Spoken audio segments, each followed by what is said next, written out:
현장을 취재한 사회부 개훈이 기자 나와 있습니다. 어서 오십시오. 네. 예.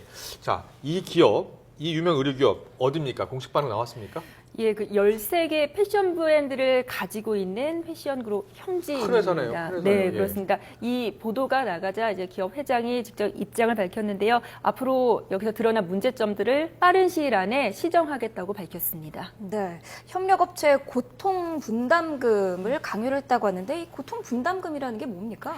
좀 생소하실 텐데요. 네. 저도 이번 취재를 하면서 이 용어에 대해서 좀 처음 들었습니다. 이제 고통금 분담금이라는 것은 말 그대로 고통을 분담하자, 이제 함께 나누자는 의미입니다. 네. 다시 말하면은 본사의 적자를 함께 메우자는 의미인데요.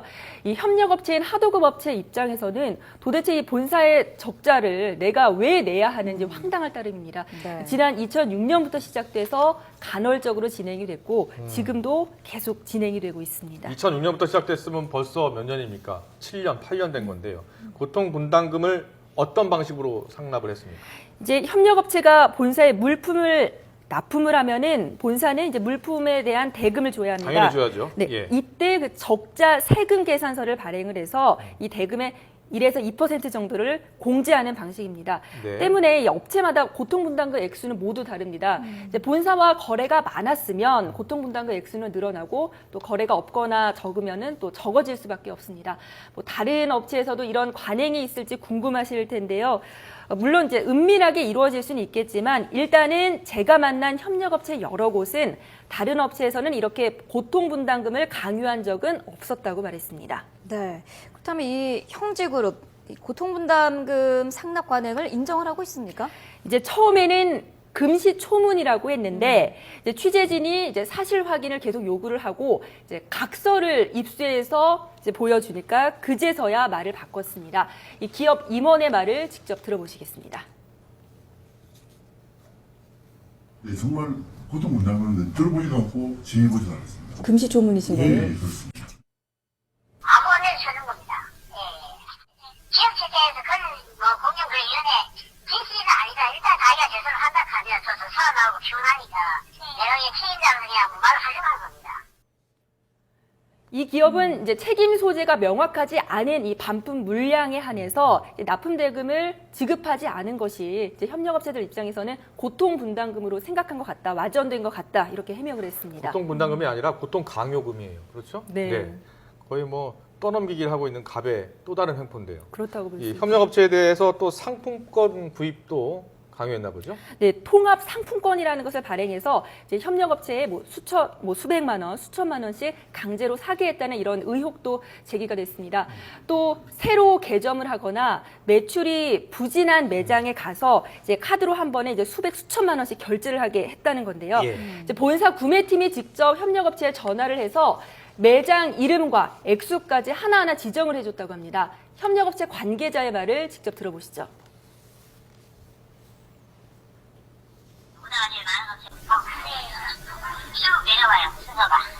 그래서 무식히 업체 선정해서 그 매출에 맞게끔 배분을 해놔요.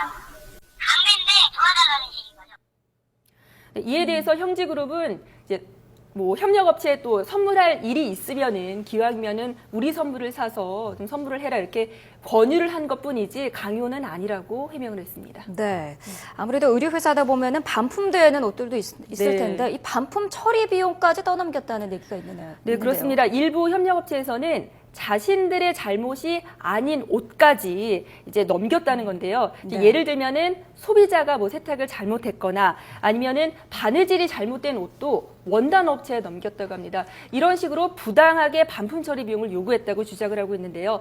또 문제가 되는 거는 게다가 최근에는 이제 반품 물건을 제조 원가가 아닌 유통 마진까지 뭐 40% 50%까지 다 포함된 소비자 판매가로 전가했다는 겁니다. 네. 협력 업체들의 그 하소연이 대단한데요. 한번 들어보시겠습니다. 4만 원에 납품했으면 한 20만 원 정도에 판다고 치면 20만 원에 대해서 저희가 다 물어줘야 되는 거예요. 그러니까 판매가로 친다는 거죠.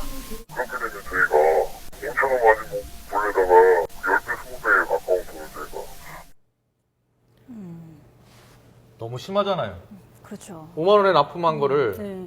7만 원을 주고 다시 가져와야 된다는 거 아니에요? 네. 네, 말이 안 됩니다. 이거 밀어내기보다 어떻게 보면 더 파렴치하다고 볼 수 있을 텐데 이 부분에 대해서는 뭐라고 해명하고 있어요? 이 부분은 인정을 했습니다. 이제 품질 향상을 위해서 지난해 9월부터 최근까지 한 1년가량 이제 한시적으로 소비자 가격으로 이제 책임을 문 게 맞다고 인정을 했습니다. 하지만 이 부분에 대해서 타 의류업체 관계자 말에 따르면 본사는 하나도 손해를 보지 않으려는 심각한 횡포라고 지적을 했습니다. 네, 품질 향상을 위해서라는 부분은 참 납득하기가 쉽지 않은 부분인데요. 자, 이렇게 협력업체들 입장에서는 좀 부당한 대우다라고 네. 말을 할 수도 있을 것 같은데 네. 왜 좀 안 한 겁니까? 그러니까 주문이 결국은 줄어들까봐 그래서 결국은 거래가 끊기는 상황까지 올까봐 이런 점들이 두려웠기 때문이죠. 예. 또 본사가 이제 이번에 좀 잘만 협조를 해주면 다음번에 주문을 많이 내주겠다고 그런 식으로 말을 한다고 합니다. 네. 그것만 믿고 이제 한 해 한 해 버티지만 결국은 적자만 나는 셈이라고 하소연했습니다. 네. 네. 근데 이 기업 회장 대통령 표창 받았습니까? 네, 올해 받았습니다. 예. 자주 잘 나가는 기업이라고 들었는데요. 네, 이 형직그룹 회장은 이제 여러 차례 이제 보도도 나왔지만 나눔 경영 전도사를 자처하면서 이제 사회 공헌 등 활발한 대외 활동을 이어가고 있습니다. 이제 올해는 말씀하신 대로 공정거래 질서 확립에 대한 공적을 인정받아서 대통령 표창도 받았고요. 또 최근에는 대통령 해외 순방에도 이 중견기업 대표 자격으로 5차례 연속 동행하기로 했습니다. 뭐 이 기업 회장이 이런 부분을 알고 있었는지 몰랐는지는 별개의 문제일 텐데요. 일단 상생과 공존을 강조해 왔던 만큼 이 협력업체가 남모를 고통에 시달리고 있다면 곧바로 시정하고 또 그들의 눈물을 닦아줘야 하지 않을까 싶습니다. 네. 네. 공정 거래 질서 확립에 기여한 공로로 상을 받았는데요. 제가 보기에는 불공정 거래의 대표적인 사례가 아닐까라는 생각이 듭니다. 사회부 개훈이 기자였습니다. 잘 들었습니다.